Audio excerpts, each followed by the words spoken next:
Welcome to today's edition of Daytime Dialogues. I have the great privilege and the honor to welcome today a very dear and close friend, Rabbi Yehiel Poupko.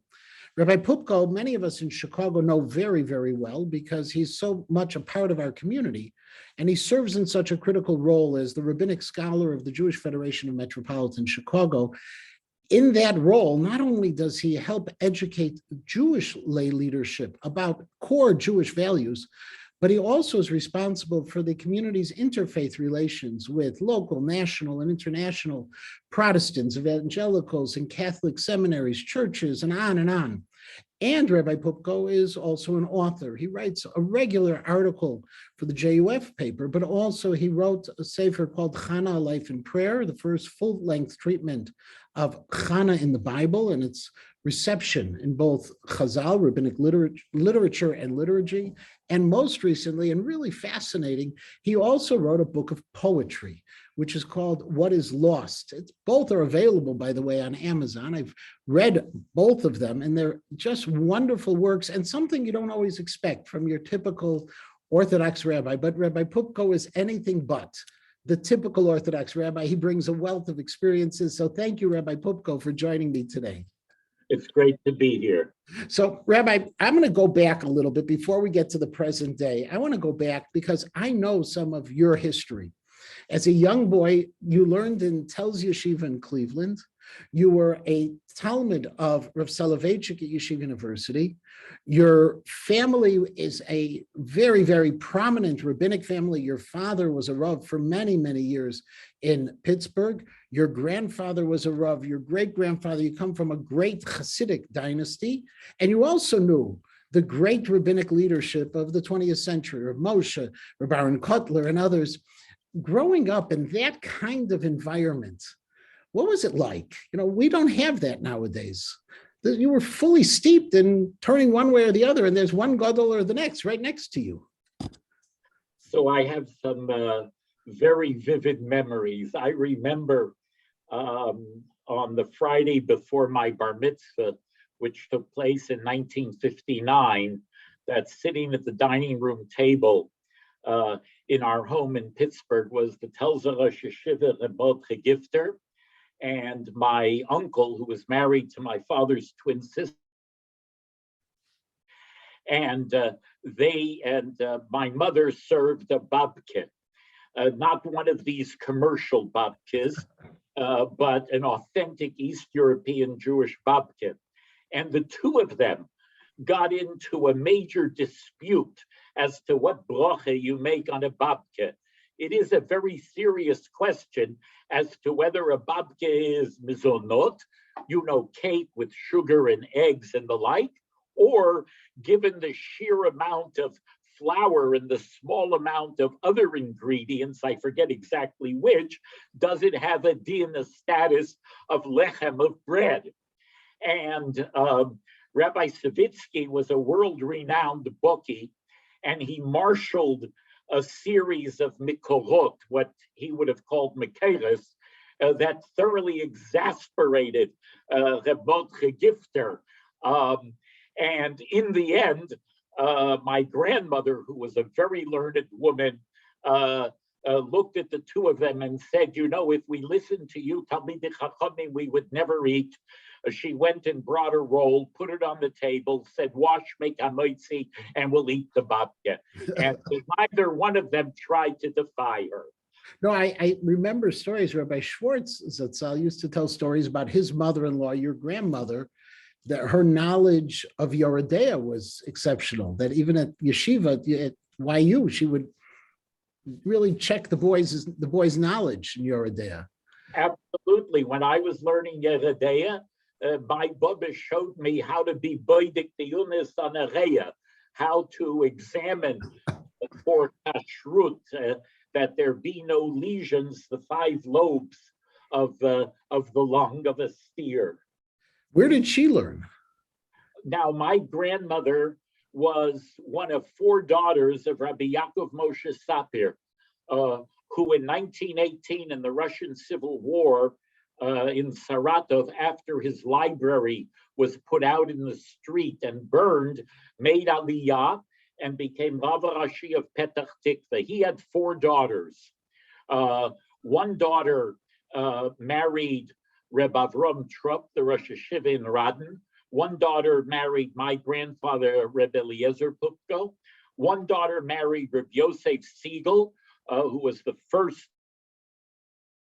Israel. That in itself is an interesting.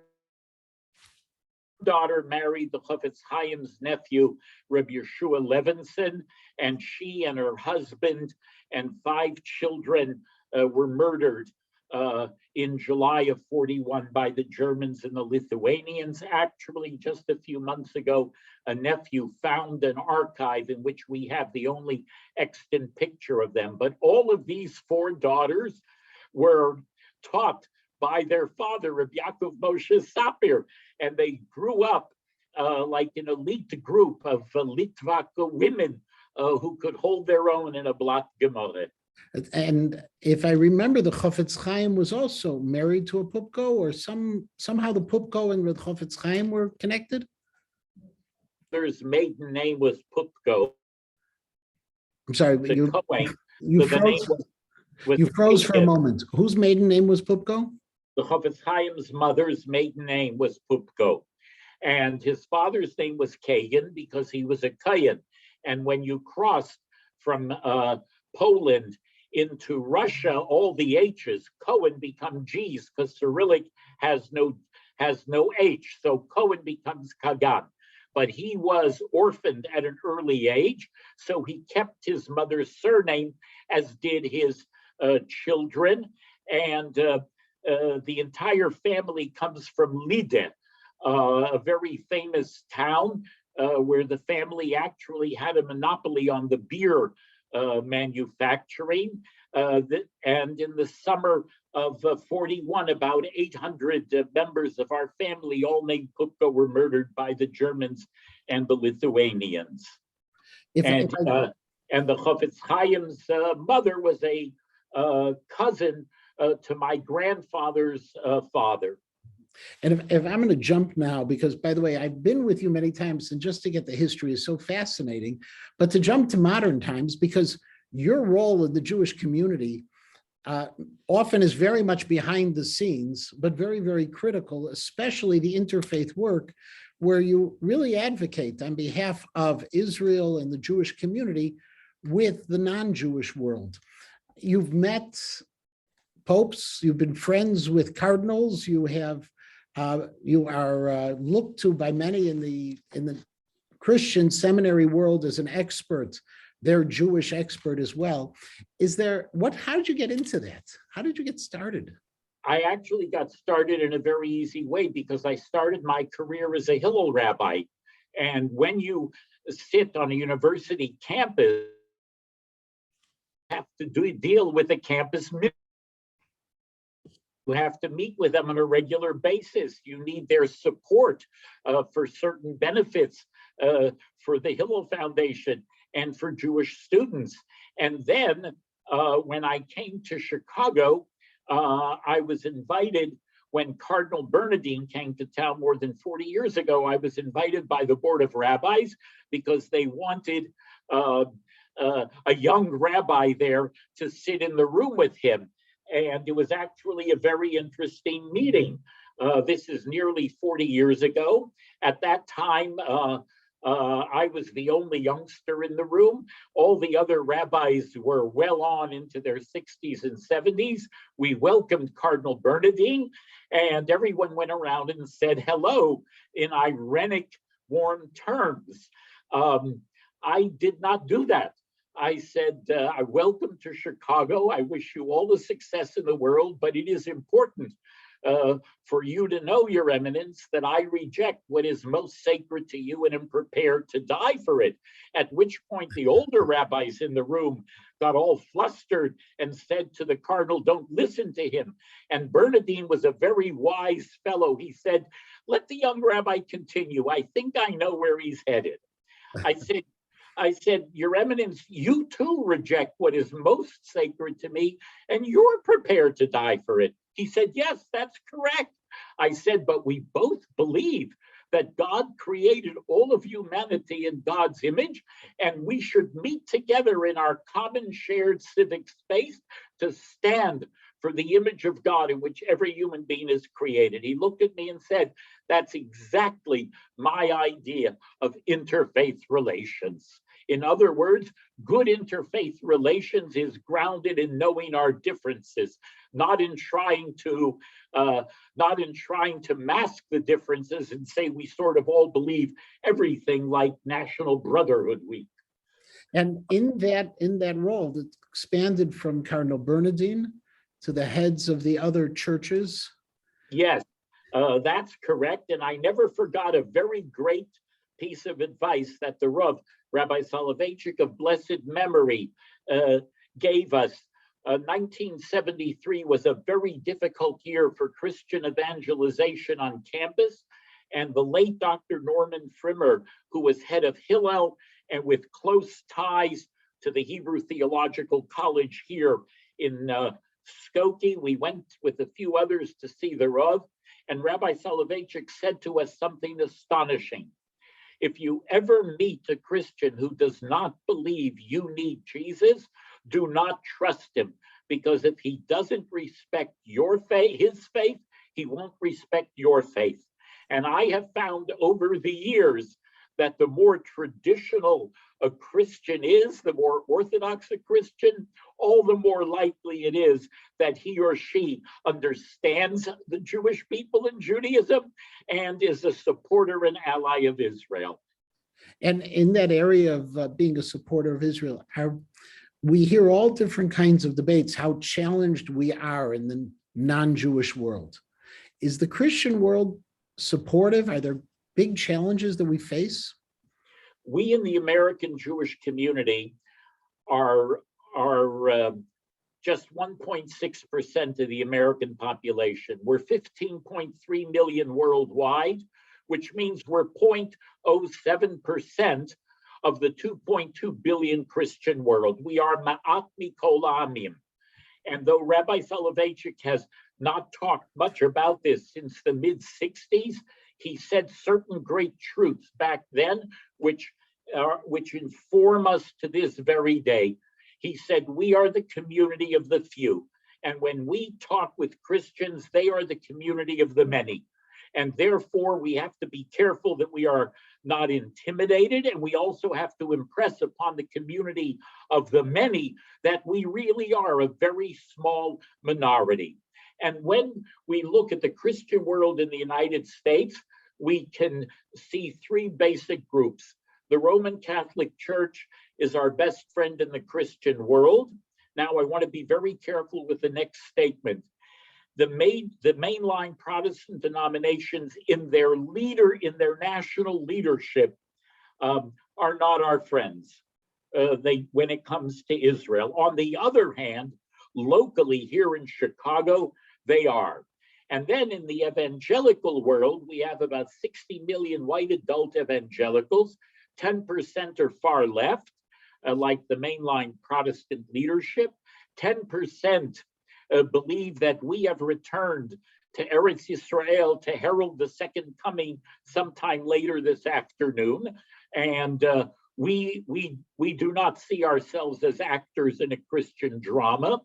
And in the middle are mainstream evangelicals who are very much like modern Orthodox Jews like you and me, people who live and believe in Orthodox faith and want to engage the host culture. And in those groups, in the evangelicals, the 80%, or in the non-Protestant leadership, or in the Catholics, very often by engaging in their support of Jewish causes, or especially the cause of Israel, there's been a lot of criticism because there's a lot of concern in the Jewish community. Are we selling our souls? Are we allowing, just recently, there was a controversy in Florida over an evangelical who was going to be speaking at a pro-Israel rally. Is it appropriate? What has been your experience with these things? Is it appropriate? Is it safe? Is it good? My colleagues and I who work in this area, and this includes Orthodox, conservative, and Reform rabbis, have a fundamental principle. We will not sit and talk with any Christian who actively evangelizes Jews. That's number one. Number two, we will not talk with Messianics at all. Number three, Menachem Begin was a very wise man. After all, he came from Brisk. And that's another story, the relationship of the Begin family to the Soloveitchik family.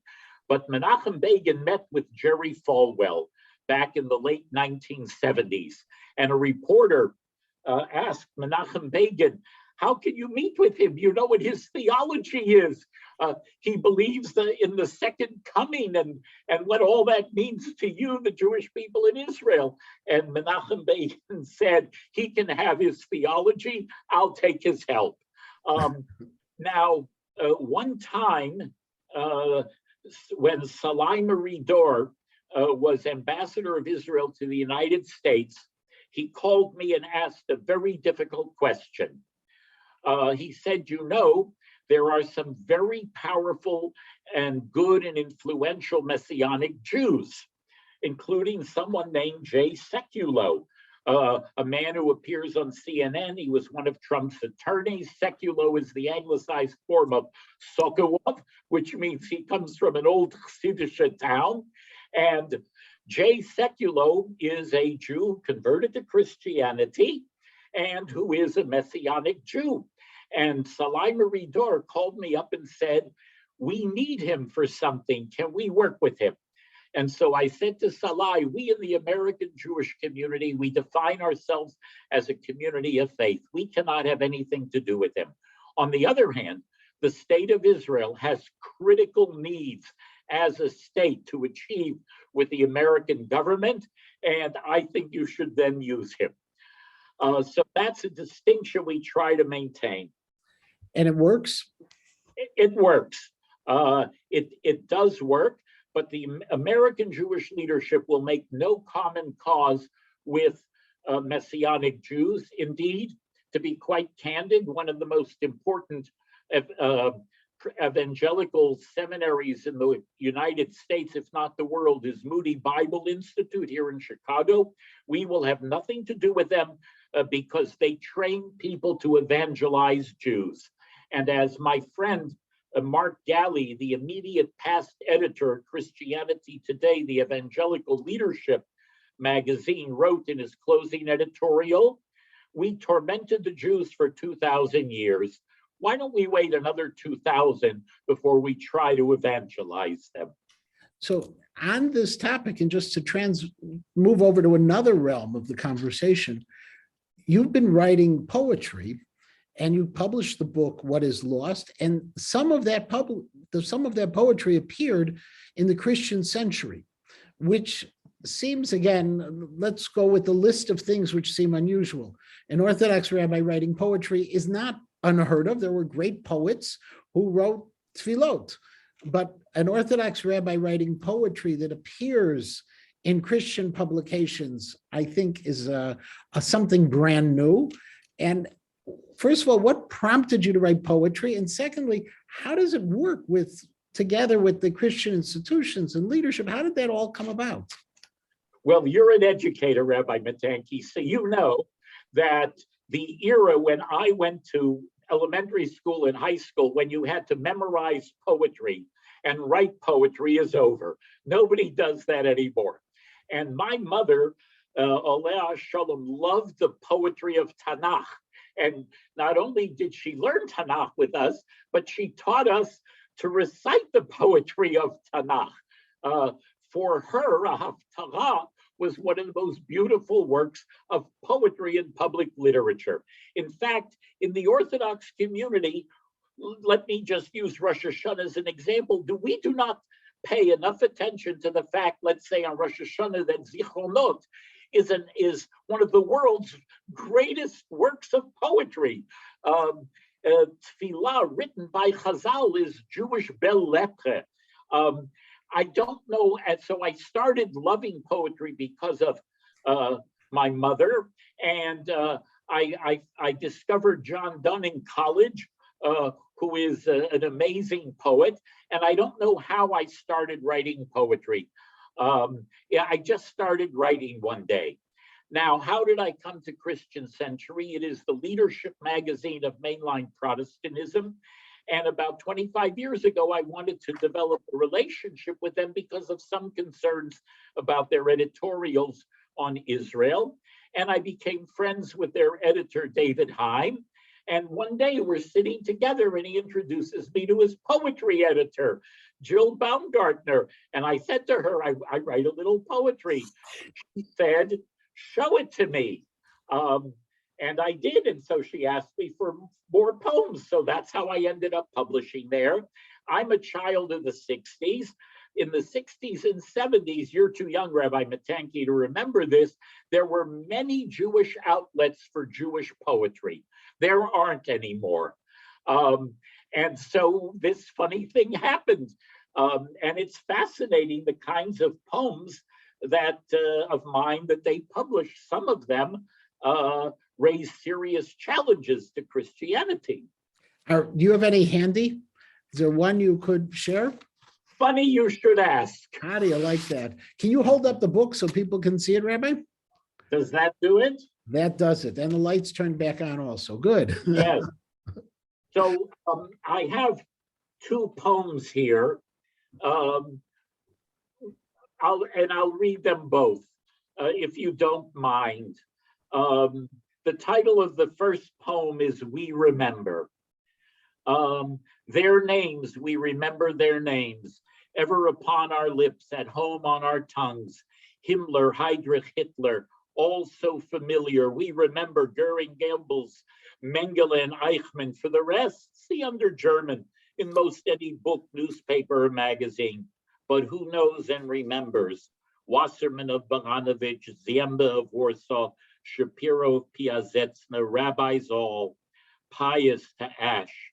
Who knows and remembers Yankel the porter, Sasha the washerwoman, Velvel the wagoneer, Zanvil the socialist, Estelke the communist, Poznansky the capitalist, Malka the fruit handler, Shaya the beggar, Hinda the Rebbe's daughter, Shmuel the ragman, Leah the mikveh lady, Mirle the orphan, and the other 231 in the home, unknown, not even forgotten, erased, each and every unremembered day.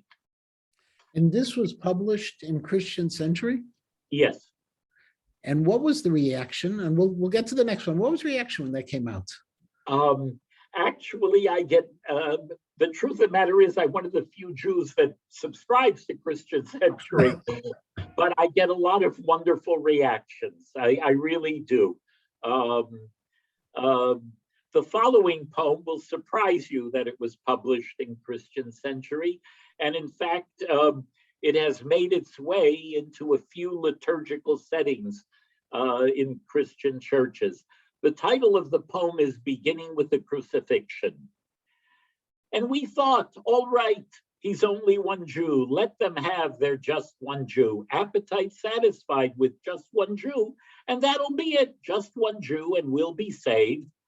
And having had just one Jew, appetite grew and grew for one more Jew, just another one more Jew to save us all, just one Jew. The skulls grew and grew of just one more Jew, heaps of skulls, no more Jews, not ever, just one more Jew. How would that fit into their liturgy? Well, there are many Christians who appreciate that the single greatest challenge today to Christianity is the 2,000-year Christian treatment of the Jewish people. And no Christian group has taken that more seriously than the Roman Catholics and the Lutherans. And they came to realize that not a single prediction they made about us over 2,000 years came true. And most of what they said about us set us on a path to the ovens and the gas chambers. And so as good, honest people, they looked in horror at what was done to us in Christian civilization.